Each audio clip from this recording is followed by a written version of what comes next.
Hey everybody, my name is Jack. Cartoon Network has always been a place where great cartoons could be appreciated, whether it be for their story, comedy, or just raw creativity. CN has been the flagship network for the modern cartoon age and has given us shows that have redefined all cartoons as a whole, especially in the 2010s. But CN hasn't only been making good shows in the 2010s. They have many shows from the late 90s and 2000s that many fans go back and rewatch even today. I've been a fan ever since I was a little kid and I've watched many shows throughout the history of the network. Today I'm here to bring you guys the top 10 Cartoon Network shows of all time, as a way to highlight the absolute best from a network that is still cranking out gems to this day. Just remember that this list is an accumulation of the most popular choices along with my own personal opinion, so don't be upset if some of your favorites aren't on the list. So, without further ado, let's get on with the list. Number 10. The Amazing World of Gumball. This show is one of the best the 2010s has to offer. It's abundant with creativity and uses a blend of live-action backgrounds and computer animation that works really well. All the characters are a mesh of ideas from dozens of genres and styles, and I really like the quick-paced humor that this show goes for, as you never really know when a joke is coming. Get the sheep! I'll have the lamb. I meant chicken! I meant the check! The show follows Gumball Watterson and his family, going day to day trying to combat whatever wacky scenario they get themselves into. This is not so bad.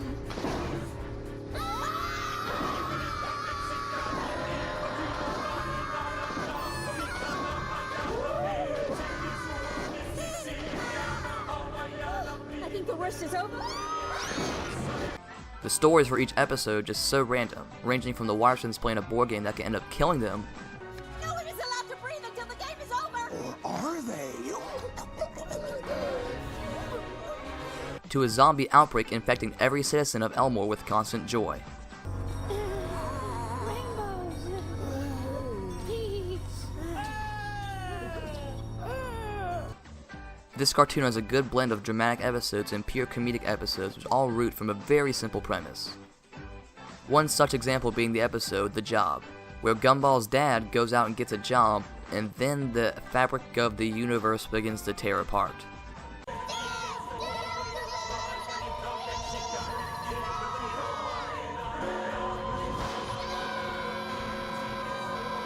Yeah, this cartoon's definitely one of my personal favorites, because I really love how entertaining it is to see Gumball and Darwin get themselves into a situation, and then have it go completely out of control.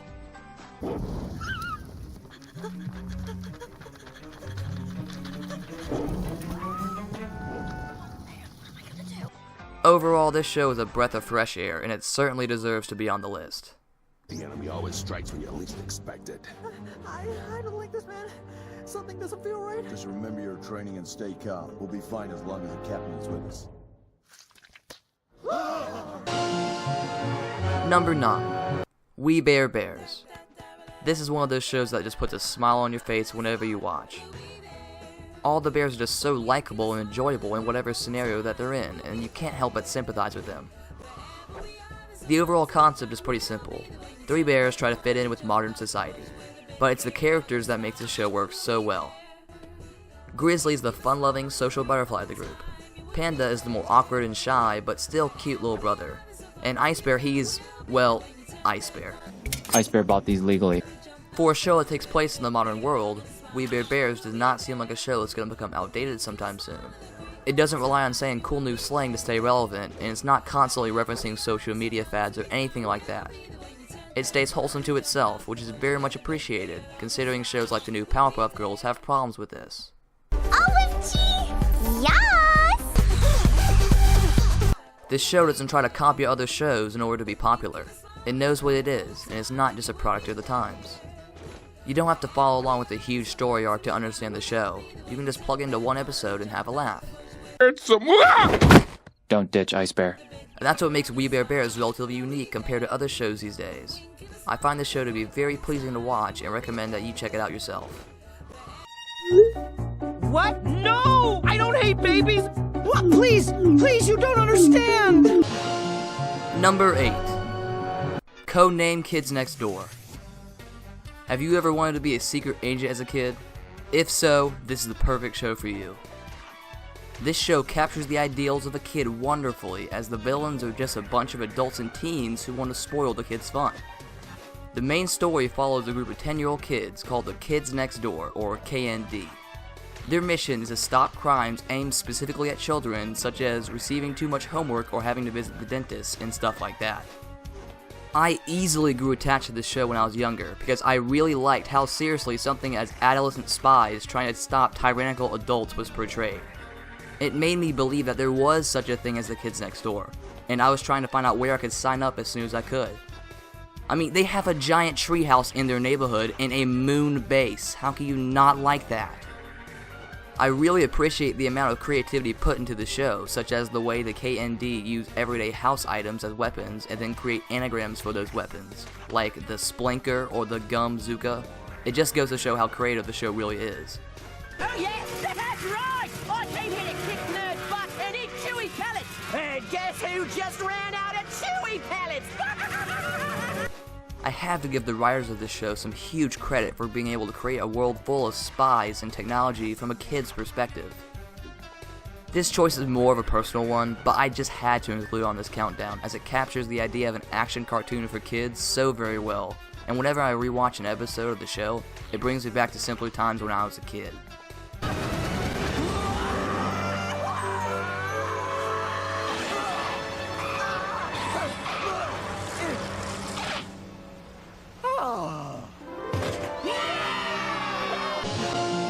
Number 7. Over the Garden Wall. When I first saw this cartoon, I was blown away by the animation and the voice acting. You can hardly believe that this is just a Cartoon Network show and not some grand-scale, full-length motion picture. No knock on Cartoon Network animation or anything. But this show is just eye candy with the beautiful blend of dark and light colors. The majority of the cartoon takes place in the woods and the atmosphere is pitch perfect, and you can easily become immersed with the eerie scenery and visuals. The characters are also pitch perfect, with the more reserved Wirt, voiced by Elijah Wood, and the lighthearted Greg, who always makes me laugh whenever he's on screen. Greg, I think we're lost. We should have left a trail or something. I can leave a trail of candy from my pants. The half-brothers work very well with each other, with Wirt always being anxious about the situation, while Greg always looks on the positives and acts very playful even in the midst of danger. Run, run, run, run, run! Candy camouflage. Run, run, run. Not to mention the Woodsman, voiced by Christopher Lloyd, and Beatrice the Bluebird, and also the daunting Beast, who is constantly stalking the two boys. The use of the old-timey style is incorporated brilliantly with the settings and songs, and the story, without giving too much away, is very good, with each chapter leading on to the next until you reach the epic conclusion. The only reason it's not closer to number 1 is the fact that it was a miniseries with only 10 episodes in its entirety. But I'd rather it remain a miniseries, because the story is supposed to be relatively short and sweet, and if it were a full-length series, I think that it would lose some of its charm as the story would become stretched out. Anyways, I highly recommend this miniseries, so go check it out if you have the time. Are you ready to see true darkness? Are you? Are you? Number 6. Courage the Cowardly Dog. Speaking of eerie and mysterious, Courage the Cowardly Dog is one of the original cartoons that aired in Cartoon Network's earlier age. Nevertheless, this show still stands out as one of the best because of its atmosphere and simplicity. Courage is a rather nervous dog who lives with his owners Muriel and Eustace in the middle of nowhere. Every episode he is faced with a creepy creature or being that he has to cope with by whatever means necessary.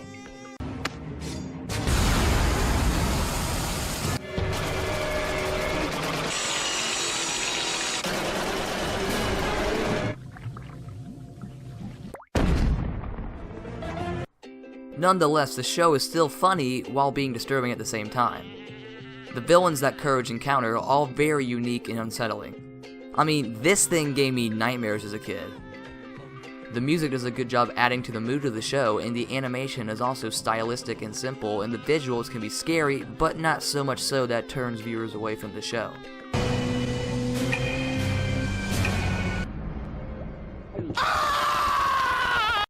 Looking back in the late 90s and early 2000s, you wonder why some of these earlier Cartoon Network shows don't get as much credit as they deserve. Courage is a show that makes you wonder what exactly the writers were thinking when they came up with some of the concepts in the show, but still thankful that they dared to create a show like Courage because it stands out as a classic in the midst of some rather forgettable shows. I absolutely recommend this show as well, just maybe not before you go to bed. Number 5. Teen Titans. While I didn't watch the show as much as the next guy, this show has amassed such a cult following that it spawned another lower quality spin-off of the show that shall not be named. The reasoning behind such a large fan base is the mixture of action and comedy along with the anime-esque / western art style that this show utilizes perfectly. Also the awesome theme song that can honestly listen to for hours on end.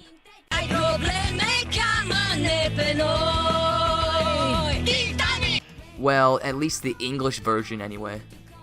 The characters are all likable with their own distinct personalities which work very well off each other.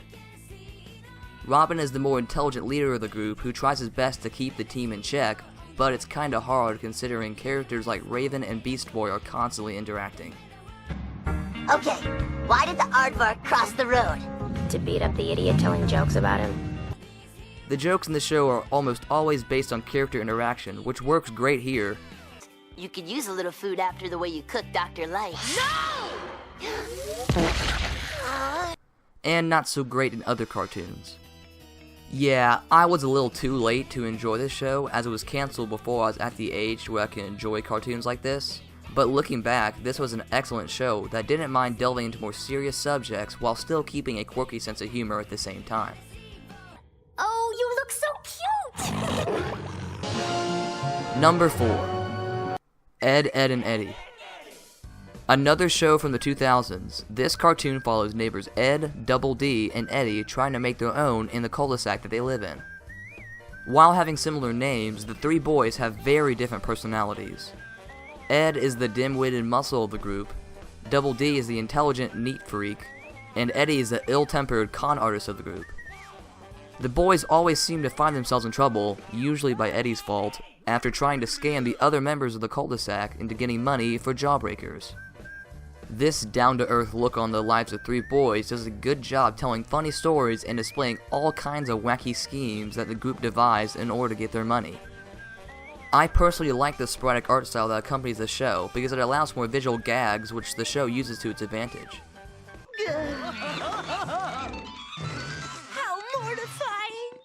The main source of comedy in this show is just how differently each Ed acts in a given situation. Get lost, twerp! Ed's working. This show is similar in part to the Three Stooges, in that being the jokes are mostly physical, especially with Ed, who is my favorite of the trio. Oh, it's a face scruncher. Cool. Ed, Edd and Eddy is probably the most well-known cartoon from CN's earlier period, and it holds the record for the longest-running Cartoon Network show, with a solid 10 years under its belt. I still think this to be a classic show, and probably the most memorable of all the cartoons, with great use of slapstick and energetic animation. Number 3. Samurai Jack. Samurai Jack is a cartoon show from the early 2000s, but you'd think it'd be from at least 2010 because of its animation. It is very impressive. The show has fantastic action scenes, and the smoothness of the animation is very apparent whenever Jack is fighting enemies with his magic sword. A good example of the stellar animation is the episode Jack in the Haunted House. The backgrounds do a great job of setting the tone of the episode, and the way the flashback scenes are done in black and white really brings you into the story.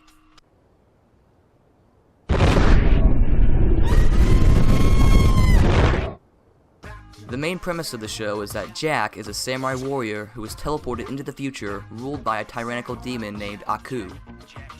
He goes episode to episode trying to find a gateway back to the past, but comes up short on multiple occurrences, whether it be by Aku in disguise, or just a fierce monster guarding a portal.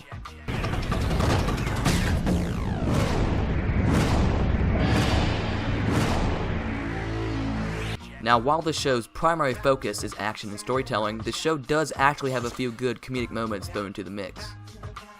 One thing I particularly like is the way Samurai Jack tells a 22-minute story with very little dialogue. The show relies on its fluid animation to do most of the talking, and it certainly works. If you haven't already seen the show, I urge you to go out and watch an episode or two, as I guarantee you that it will not disappoint. Number 2. Adventure Time. Seen as many as a show that brought Cartoon Network out of the quote-unquote dark ages, Adventure Time is what many people think of when they hear the words modern cartoon. The show's characters are all enjoyable, with Finn the human and his best friend Jake the shape-shifting dog interacting with all sorts of bizarre characters, like the Ice King, Princess Bubblegum, and Marceline the Vampire Queen. Just listening to the names of the characters can kind of give the idea what the show is like. It's wacky, uncanny, and can be pretty dark at times. Nevertheless, the show is still very funny and sophisticated, and I can't help but put it this high on the list. Its episode variety is also very well executed. In one episode, Finn and Jake could be playing a simple card game, and in the next episode they could be teleporting to the underworld and trying to kill a soul-sucking demon. Heck, the very first episode of the show is about a group of candy people fending off zombies in a slumber party.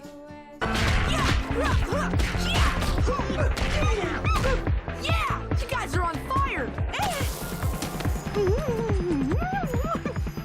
I don't believe a pilot episode of a show can get more off-the-wall creative than that.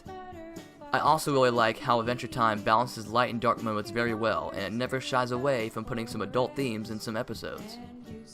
Adventure Time always seems to be cranking out good episodes, and has been the flagship program for this Renaissance era of cartoons. If you haven't already, go and check out this show. I'm sure you'll see why I put it this high on the list. What is it? Finally, the number 1 greatest Cartoon Network show of all time is Steven Universe. Yes, I finally get to talk about this masterpiece of a show. Where do I begin? The characters, the music, the animation, and the comedy are all unbelievably great. I'm sure many of you already know about this show, but in case you don't, the series revolves around Steven, a half-gem, half-human boy, and his friends, the Crystal Gems, consisting of Garnet, Pearl, and Amethyst, and maybe Peridot and Lapis Lazuli as well. Their goal is to protect Earth from a bunch of gem monsters and other gems who could potentially harm the inhabitants of the planet. I absolutely adore this cartoon, and while I do admit I was kinda turned away from it after seeing the initial trailers for the show, I then grew to love the show for all the many things it does right. I wrote some jokes. Why did Pearl throw butter out the window? You did what?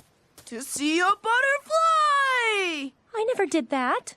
Steven, are you telling lies?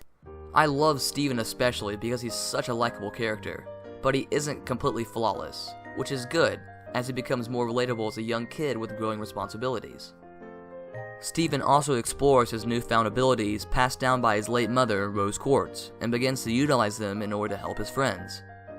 All the main characters are likable, even the background characters seem to be well-rounded, which is pretty unique to find in cartoons these days.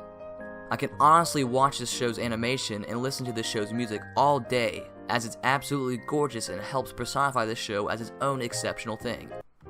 There seems to be a pattern going on with modern cartoons to have fairly simple character designs and combine them with exquisite background art. And I love this growing trend, as it makes the shows all the more beautiful to watch, this one especially. I plan on doing a sole review for this show, so I can go into more detail about everything Steven Universe does right and how splendid this cartoon really is. I baked you a pie. I sure hope nothing happens to it. Yes, me too. Oh, whoops! Whoa, Steven, I've got you. Be careful. You almost fell right on that. Ah! But until then, thank you all so much for watching. I'd appreciate if you guys leave a like or a subscribe, as it's the best way to show your support for my channel. Feel free also to leave a comment suggesting ideas for the next video. Be sure to have a nice day, and I'll see y'all in the next one.